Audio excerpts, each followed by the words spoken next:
Welcome back to my film and TV talk. You're all staying safe and well. We've got a family animation today. Yes, we've had a few of these before. I think this is generally number 6, I think, loosely, but it's actually Despicable Me 4. So we'll talk about this. A use certificate, 95 minutes, which is okay, probably slightly too long. I'm reviewing this on the 7th of July 2024, and it's a sequel, of course, to Despicable Me 3 back in 2017. Was it really 7 years ago?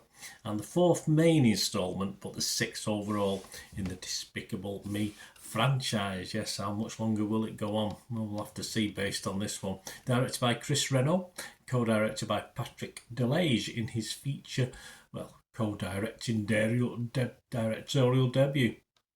We've got the voices, a lot of reprising the roles, of course. Steve Carell, Kristen Wiig, Pierre Coffin, Joey King, Miranda Cosgrove, Steve Coogan, Sofia Vergara, Renault, Madison Poland, Dana Gay, Chloe Feynman, Stephen Colbert, and Will Ferrell, of course, in this. So we're going to have a quick look at it. Before we do, just on screen, not many chances to get this now, guys. That's a great set of pens for the artists amongst you, just like me, like writing things down. Hard copy, pigment pens, waterproof. There's links there on screen from my friends at Two Hands Stationery Company. So fill your boots, guys. They are online. Already reduced to $8.49, and if you put in that little voucher code, as I said, it's time's nearly running out on this one now. Put in that little voucher code, you come up for less than £7, including postage. So cheap as chips. So fill your boots, guys. Getting a 4.4 out of 5 rating on Amazon as well. So don't just take my word for it. Just great value for money. Right, back to this film, Despicable Me 4. What's it about? Well, Gru and his family are forced to relocate to a safe house to hide from Maxine Lamal, an old rival of Gru. He's got loads of them, who seeks revenge with his girlfriend Valentina. Yeah, a little bit boring. At the same time, one of the new neighbours is intent on returning Gru to villainy. Yes, so I always preferred the villainous Gru anyway, in fairness. This was released in Australia on June the 20th, so you lucky boys down under have had a chance to watch this for a little while, and the United States and other territories on or around July the 3rd, 2024. My thoughts on this: I think it's always better when the minions are on screen, and even better when the super minions make a too short an appearance in this one, but they're there. Perhaps we'll see more of them in one way or another.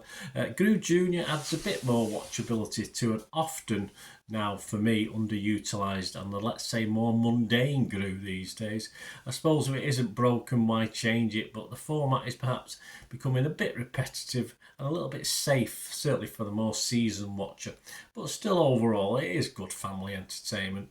95 minutes without a pause for breath, really, within this. Maybe 10 or 15 minutes too long, as viewers, young and old, may get a little bit of a sore bum and a bit restless with this and just be looking for glancing at your phone or things like this while this is on.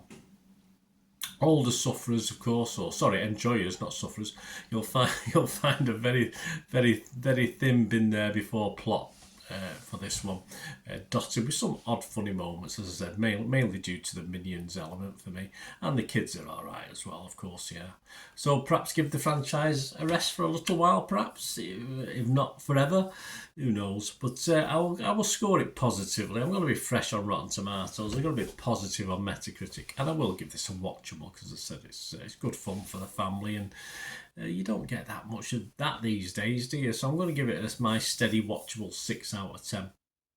What are other people thinking? Well, Rotten Tomatoes, not overly impressed, just coming out with 5.4 out of 10 based on 104 critics, of which 53% were happy, 56 fresh, and 48 rotten, so a big chunk of rotten. Not enjoying this at all. But the website's consensus is a bit more positive. Fast-paced and teeming with slapstick gags. Despicable Me 4 is overstuffed as a panata, but full of enough candy to give audiences an enjoyable sugar rush. Yes, I would probably go along with that. Metacritic, their average dead in the middle, 50 out of 100 based on 33 critics. 8 were positive, but 23 mixed and just a couple of negatives. Oliver Pfeiffer, though, from Total Film, was okay with it, like me. He gave it 60. He said, series veteran Chris Renault ensures there's nostalgic value for older generations, notably in the surprisingly heartfelt Tears for Fears soundtrack finale. Alright.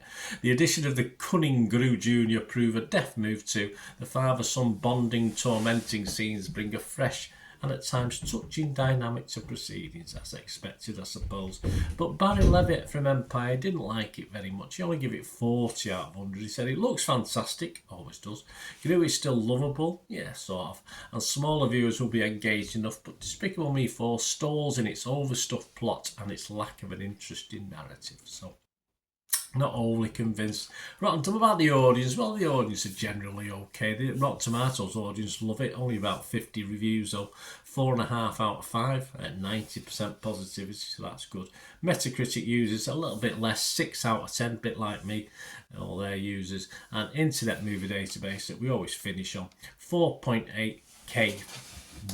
People have reviewed and watched this and made a comment for almost 5,000 reviews and scores, and it's getting slightly more than me. It's getting a 6.3 out of 10. I can imagine it averaging between 6.2 6.3 through its lifetime now on Internet Movie Database. No, so it's certainly up there. No problem with this one on watchability stakes. So please let me know what you think, guys, especially any, did your kids like it perhaps more than perhaps us the adults did, but it had its moments, that's for sure. So just let us know, please. If you're still with me, enjoy what I try and do, and you're not already subscribed, please subscribe to the channel. Always much appreciated.